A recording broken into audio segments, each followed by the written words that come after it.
that Thanksgiving. The room glowed gold with candlelight and the soft clinking of silverware against plates. My mother raised her glass, wearing the dazzling smile she always used whenever she wanted every pair of eyes to turn toward Corinne. "Your sister's wedding was absolutely perfect," she said, louder than necessary. Then she turned to me, her voice sweet but sharp. "And you, Lila, when will it be your turn?" A few people laughed. My father bowed his head, cutting the turkey as if it were urgent work that could save the entire family. And Corinne? She only looked at me. No blink. No reaction. Just a kind of silence that knew exactly what was coming. I set my fork down, trying to keep my hands from trembling. "We're already married," I said. 6 months ago.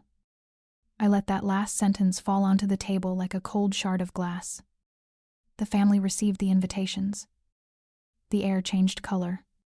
All conversation stopped, as if someone had just pulled the plug on the entire kitchen. My father whispered, "We never saw anything." I looked straight at them. In that moment, I knew everything I had suspected for so long. The favoritism, the deliberate silences, the carefully crafted stories built around the perfect daughter, was about to surface on the table like old bones. Someone tried to bury but didn't bury deep enough. And I opened my purse. That was the moment everything began to crack. Before I tell you what happened right after that moment, tell me which city you're watching from and what time it is for you. I read every comment, especially from those who have been treated like the second choice in their own family. If you've ever felt invisible, hit like and subscribe. Not for the algorithm, but because sometimes we just need someone to say, "I understand." Now then. When a question that sounded polite unlocked the entire truth they had tried to bury. There are things no one needs to say, yet they still hurt. I stood at the dining table, my hand still resting on the zipper of my purse. Every pair of eyes was on me, but in the way people look at a small flame, waiting to see whether it will flare up. But this didn't start tonight.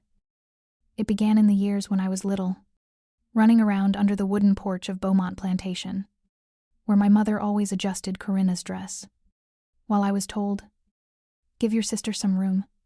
Lila, you're younger." Then, when I grew older, "You're the quiet one. Let Corinne represent the family." And at some point, that sentence became an unspoken rule. Every beautiful moment in the Beaumont household revolved around my sister. I was only allowed to stand just far enough to stay outside the frame. But the older I grew, the more I sensed something was wrong. There was a time I passed the internship exam on Tybee Island. The acceptance letter was sent to our house, but it disappeared. My mother said she never saw it. Corinne shrugged. "Probably got lost in the mail.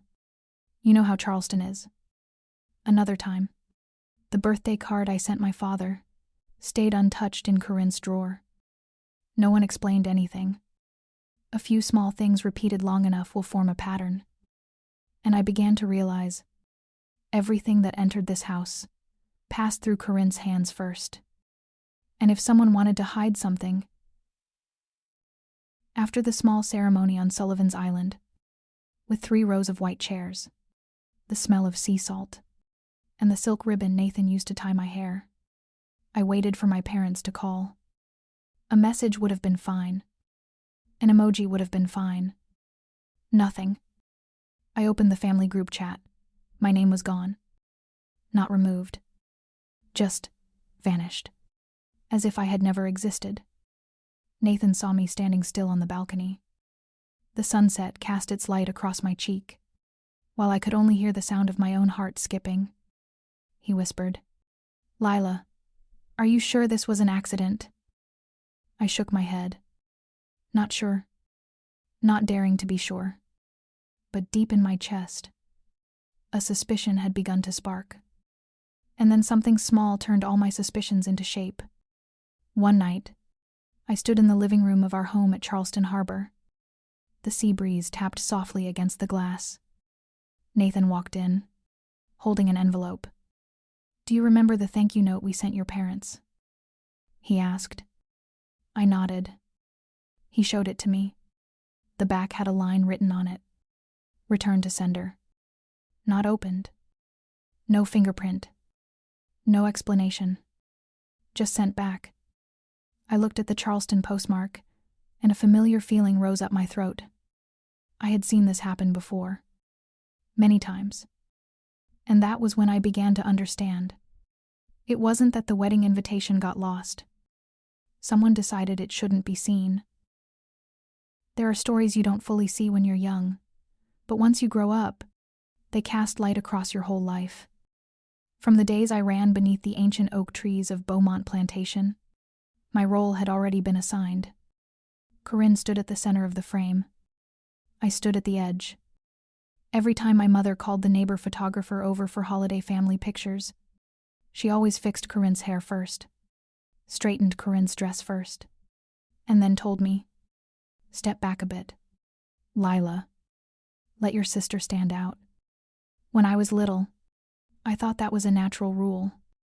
Only later did I realize it was the formula to turn me into someone invisible. But invisibility never comes alone. It always demands a cost. The year I received the Tybee Island Research Scholarship, I was thrilled for an entire week. The night I shared the news with my family, my mother placed her hand over Corinne's and squealed because Corinne had just been invited to host a fashion event. My news disappeared like a shadow slipping across the dining room's wooden floor. It happened again. Environmental Science Award the same day Corinne tried on her wedding dress. My research project published in a scientific journal the exact day Corinne received a major sponsorship. And I grew used to the feeling that every accomplishment of mine would always be eclipsed by a shinier version of her. No one intended to hurt me. But indifference is a cut with very sharp edges. Then I began to notice a pattern, eerily identical every time. Corinne was the one who kept the key to the mailbox in front of the house. That silver key was like a form of power nobody named, yet everyone silently accepted. Once, my enrollment documents were marked delivered. A week later, still nothing. That evening, I went into Corinne's room to find a sewing thread, and I saw the unopened envelope with my name on it sitting beneath her jewelry box.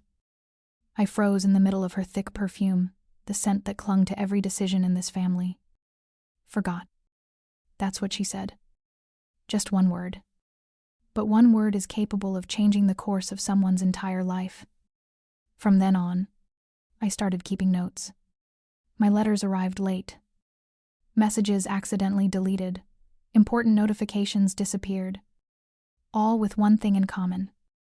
They passed through Corinne's hands first. But some things aren't accidents. They're habits formed by someone too used to holding control. Nathan was the first person to ask me the question I didn't dare ask myself.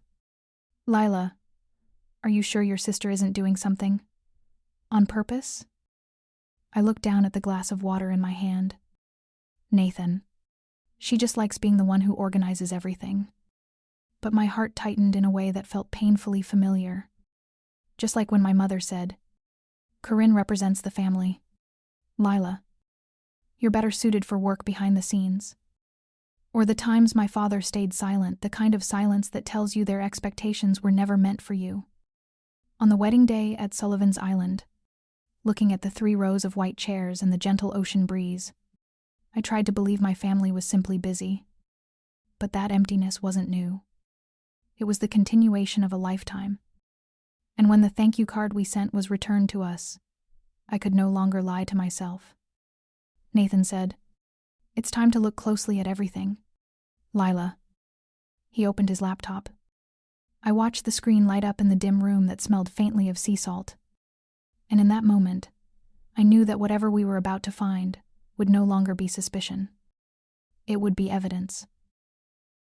There are truths that don't live on a screen, but in the memories you once tried to forget. Nathan opened the laptop, its soft blue light spilling across the room that smelled of sea salt. I thought I was about to be overwhelmed by everything we needed to check in the mailbox. But the thing that tightened my chest was a familiar feeling. I had seen this pattern before, for a very long time. At 8 years old, I stood behind the wooden spiral staircase of Beaumont Plantation, hearing my mother adjust her tone every time guests arrived. Corinne is the pride of the family. Back then, I thought it was just a polite phrase. But the older I grew, the more I understood. It was the unspoken law that governed the entire house. The Pierce family did something very small, but enough to peel back my entire childhood. I remembered the first dinner at Nathan's parents' house.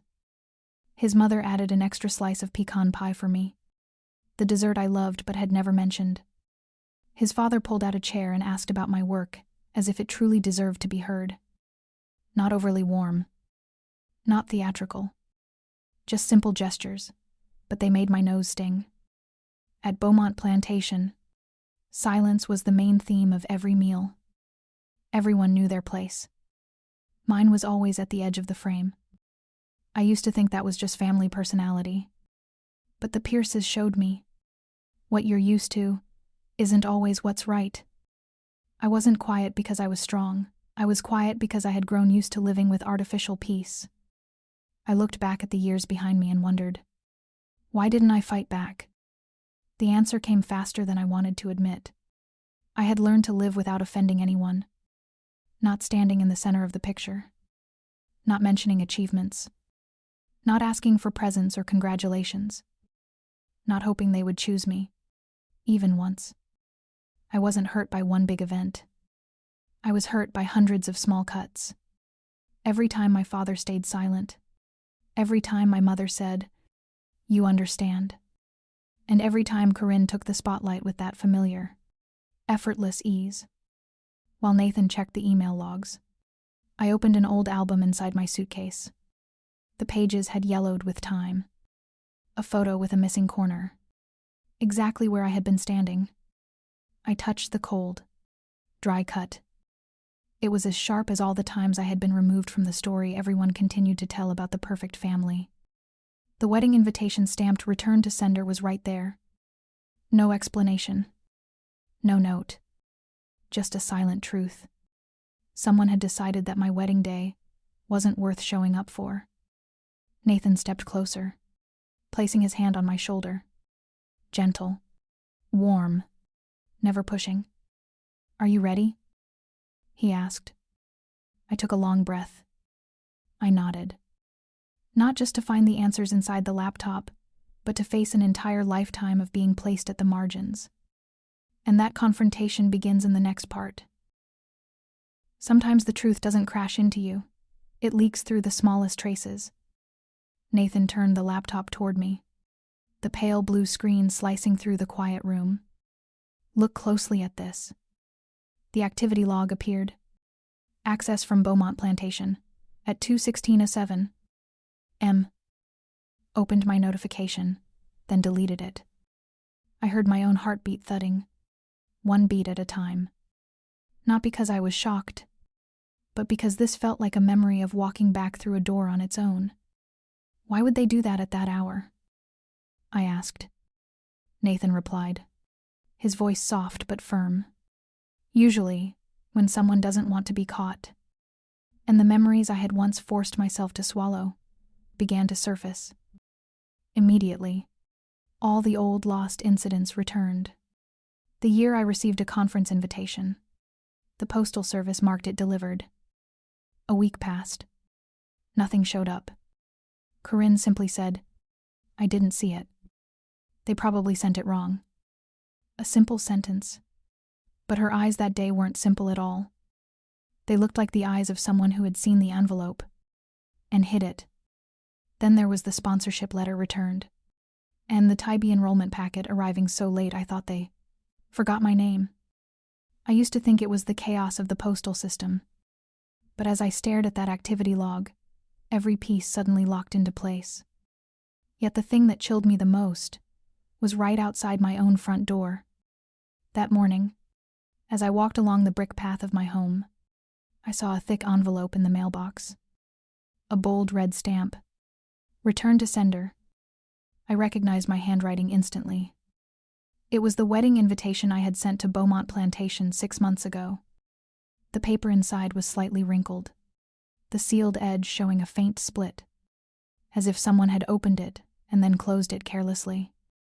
I stood for a long time on the porch. The Charleston wind blew hard, but what raised goosebumps on my skin wasn't the wind. It was the truth, beginning to take shape.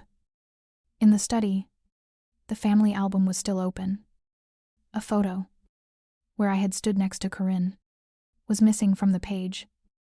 Not fallen, not torn. Missing. That afternoon, Nathan looked at me for a long moment before asking, "Are you sure you want to go?" I nodded. I have to. Otherwise, they'll keep telling a story that doesn't include me. I put on my coat, tied my hair back, and looked at myself in the mirror. Not to look prettier, but to look steadier. Charleston in the early evening smelled of damp grass and ocean wind. I drove into the familiar entrance of Beaumont Plantation, the antique lanterns hovering in the shadow of the twin oak rows. Each step closer made my chest sink 1 degree heavier. Not out of fear, but from knowing. The truth was inside that house. And when I stepped through the large wooden door, I saw them sitting there, facing me, as if they knew that tonight, the truth would rearrange everyone's place. There are nights when the truth doesn't walk into the room. It pours through every gaze. The dining room of Beaumont Plantation glowed gold beneath the chandelier. Evelyn looked at me with a smile as thin as wet paper. Mark only nodded slightly. Corinne sat upright, her hands placed on the table as if she had rehearsed that posture in front of a mirror. I sat down. No one spoke, but the tension was as thick as damp fog. If I didn't speak first, they would continue writing the story in whatever way benefited them. I placed my phone on the table and opened the email access log. This is the activity log from the family account. Evelyn squinted. Mark leaned closer. Corinne didn't move. One line appeared. Access from Beaumont Plantation. 2:16 a.m. Opened. Deleted. Mark swallowed hard. It could have been a mistake. I swiped to the next image. Corinne's signature on 4 mail receipt slips. Evelyn straightened immediately. I'm sure theirs. It wasn't the postal service, I said. My voice was calm, so calm that the entire table fell silent. I took the thick envelope from my bag. The red stamp was clear. Return to sender. This is my wedding invitation. And it never reached anyone. Evelyn pressed a hand to her chest. Lila, I didn't know. I set the album on the table and opened it to the exact page. A family photo from when I was 12. One corner had been cut. The corner where I had been standing. A draft slipped through the doorframe, making the photo tremble slightly. The air in the room felt frozen. Corinne avoided my gaze, then looked down at her napkin as if searching for an escape route. But she no longer had one. You think I tried to ruin your life? Corinne asked, her smile thin as thread. I didn't answer. I simply placed the envelope gently over the cutout part of the photograph. Corinne inhaled sharply, her shoulders trembling. Fine. If I held some things back, it was because I didn't want you diluting the spotlight before my wedding. You always make everyone feel guilty. I asked. She went silent. Or more accurately, choked. Evelyn touched Corinne's hand. Sweetheart, don't. No. Mom. Corinne burst out. They came for me. People expect things. From me, Lila doesn't understand that pressure. She was panting now. And for the first time, I saw Corinne not as perfect, but as afraid. But what hurt wasn't Corinne. It was my parents' reaction. Evelyn sank into her chair as if someone had wiped off the mask she had worn for years. I didn't think it was this serious. Mark touched his forehead, his voice cracking. I should have checked. A weak apology. Too late. But it was the first time they genuinely saw me. I released a breath I had held for years. Not bitter, but clear. I stood, placing my hand gently on the cold surface of the table. You didn't miss my wedding. I looked at each of them. You chose not to see it. The room sank into silence. No one moved. The truth was now placed in the center of the dining table, heavier than the antique wood itself. But I never expected that the person who stood up from that table that night would shake all of Beaumont Plantation. And that happened the moment I turned my back. The moment I turned my back, the room exploded without a single scream. I hadn't even stepped out of the dining room when the sound of a chair slamming behind me. Evelyn shot up, her voice breaking. Corinne, what have you done? Corinne tried to tighten her expression, but her lips were trembling. Mark rose more slowly, but his eyes no longer belonged to my sister. No one pretended to stay calm anymore. The first person to break the silence wasn't me. Aunt Augusta stood at the doorway, her face pale. I heard everything, she said softly. Lila sent a birthday gift to your mother last year. Corinne said she'd deliver it. Evelyn turned sharply. Where did you put it? Corinne looked down at her napkin. I don't remember. The words were so hollow the entire room knew they were a lie. Corinne shot to her feet, the chair dragging loudly across the wooden floor. You don't understand. I have to do everything. I have to be perfect. The whole family depends on me. Tears streamed down her face, but no one rushed to comfort her. Not even Evelyn. Ever since we were kids, Corinne continued, I had to carry everything. And Lila only had to exist. Aunt Augusta shook her head. That's no excuse for destroying your sister's wedding day. Ryan lifted his gaze. The look he gave his wife changed completely. You really hid the wedding invitations. His voice was low but cold. Corinne bit her lip. She didn't deny it. She didn't answer. Her silence was the confession. And then, other secrets began rising like a swelling tide. A relative murmured, I once sent Lila an invitation to my baby shower. Corinne said she wasn't available. Another added, I texted Lila but never got a reply. Corinne told me Lila didn't like the family. Evelyn stepped back, her hand covering her mouth. Mark gripped the chair as if it were the only thing keeping him upright. Corinne looked around, as if, for the first time, she saw the circle she'd controlled for so long, collapsing right in front of her. Evelyn whispered, You took away the most important moment of your sister's life. Don't put all of this on me. Corinne snapped, her voice sharp. You always put me on a pedestal. You taught me I had to shine. I just followed it. Mark shifted slightly in front of Evelyn. A small movement, but one that pushed Corinne to the margins, symbolically and physically. Ryan stepped back half a pace, his eyes colder than before. I didn't know you were this kind of person.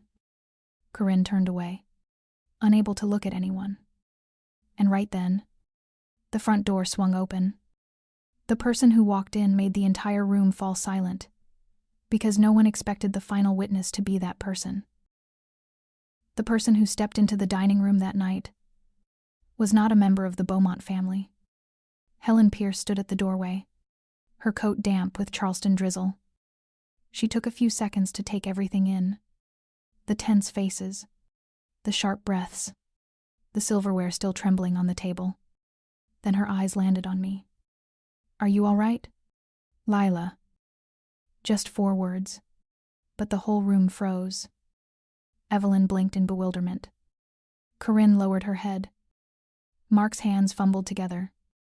No one in the Beaumont family had ever asked me that before. Yet Helen said it like it was the most natural question in the world. She gently extended an arm. Come with me. No one in the Beaumont house tried to stop me. I walked out of that home, lighter than when I had walked in. Outside, misty rain covered the front porch. Nathan stood by the car, hands in the pockets of his coat, his eyes waiting for me without a single word. Helen draped her coat over my shoulders, pulling the collar together. It's still cold. Dear. The wooden door behind me closed with a soft sound, but one that felt heavy, like a final period at the end of a long sentence.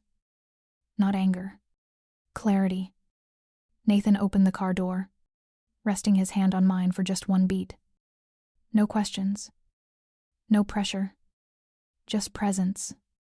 Helen's home smelled warm, of cinnamon and pine. The next morning, Nathan made coffee while she prepared waffles. No one mentioned the previous night. Did you get any sleep? Helen asked. I nodded slightly. She placed her hand over mine. It's not your fault they couldn't love you in the way you needed. No lecture. No blame shifting. Just the truth she saw. And for the first time in years, I felt like I could breathe. Sometimes healing is simply sitting beside people who aren't trying to fix you. By noon, I stepped onto the back porch and watched sunlight filter through the magnolia leaves. The breeze was thin, no longer heavy like the night before. I thought of Evelyn, her eyes trembling as if she realized something far too late. Of Mark, the man who stayed silent because he feared touching the truth. Of Corinne, the one who clung to pity when she realized she had lost her power. I had carried that weight for far too long. Today, for the first time, my steps felt like they belonged to me. Late in the afternoon, Nathan walked in with an envelope in his hand. Your father stopped by, he said. Inside was my wedding invitation. The original, edges slightly worn, dust still clinging to the paper. On the back, a handwritten line. I'm sorry for not seeing you. I held it for a long time. An apology doesn't fix the past, but it is a beginning. And for the first time, I didn't feel like I was the one at fault. That evening, I stood on the porch, listening to the crickets in the yard and smelling the earth after the rain. No drama. No confrontation.